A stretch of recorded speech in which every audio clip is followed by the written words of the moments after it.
భూభారతిపై అసెంబ్లీలో వాడివేడి చర్చ జరిగింది. భూభారతిలో మాన్యువల్ పహానీ జమాబందీలు చేర్చి కొత్త దుకాణం తెరుస్తున్నారంటూ పల్లా రాజేశ్వరరెడ్డి వ్యాఖ్యలు చేయగా మంత్రులు పొంగులేటి, భట్టి కౌంటర్ అటాక్ చేశారు. పదే పదే కట్టుకథలు చెప్పాలని ప్రయత్నం చేస్తున్న బీఆర్ఎస్ ఆటలు సాగవని పొంగులేటి కౌంటర్ చేయగా కట్టుకథలతో అధికారులకు వచ్చారంటూ పల్లా అన్నారు.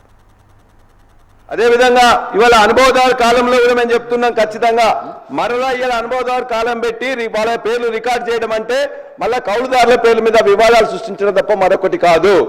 అదేవిధంగా ఇలా ఫౌతీ విషయంలో కూడా ఇవాళ ఈ విఆర్ఏ వద్దు, నోటీసులు వద్దు, డైరెక్ట్ గా మీ కుటుంబం వాళ్ళే మాట్లాడుకోండి, మీరు వచ్చి మాట్లాడుకొని మీరు ఒప్పుకున్నట్లయితే ఇక్కడ ఇమ్మీడియట్ గా కూడా మీకు రిజిస్ట్రేషన్ కూడా ఫౌతీ సక్సెస్ అవుతుంది. కాబట్టి ఒకవేళ మీరు ఒప్పుకున్నట్లయితే మీరు కోర్టుకు వెళ్ళండి అని చెప్పినాం. మళ్ళా మీరు ఇలా బయటికి మళ్ళా పంపించి మళ్ళా విఆర్ఓని కూర్చుని నోటీసులు ఇచ్చేసి ఆ యొక్క ఫౌతీ సెక్షన్ లో కూడా మళ్ళా వివాదాలు సృష్టించే విధంగా ఈ చట్టంలో చెప్పబడింది.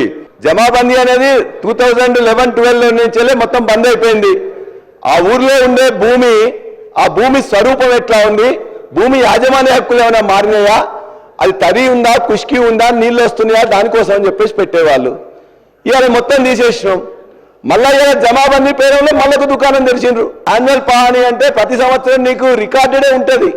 ఆ రికార్డునే దాన్ని రాకుండా మొత్తం మాన్యువల్ పహానీ చెప్పి ఎండాకాలంలో మళ్ళా కూర్చొని వాళ్ళు మళ్ళీ పట్వారీ కానీ లేకపోతే విఆర్ఓ రాసి మళ్ళా అదొక దుకాణం.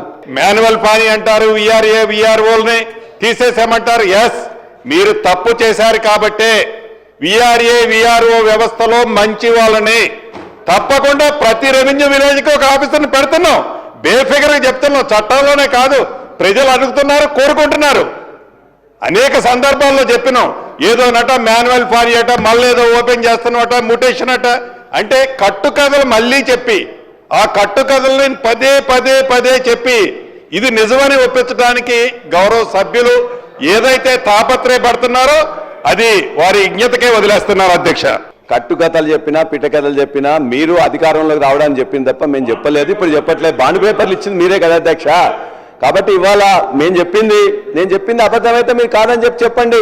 ప్రతి సంవత్సరం ఆ గ్రామంలో రెవెన్యూ సంబంధించిన బదలాయింపుల గురించి కూడా రెవెన్యూ రికార్డ్స్ అప్డేట్ చేస్తూ ప్రజల సమక్షంలో చేసే ఒక కార్యక్రమం. అధ్యక్ష, ప్రజల సమక్షంలో జమాబందీ అని రెవెన్యూ సదస్సు పెట్టి చేయటం కరెక్టా, లేకపోతే 4 గోడల మధ్యలో అడ్డగోలుగా ధరణి చట్టం చేసుకొచ్చి అందులో ఎంట్రీ చేసుకోవటం కరెక్టా? ఏది కరెక్ట్ అధ్యక్ష? ఏది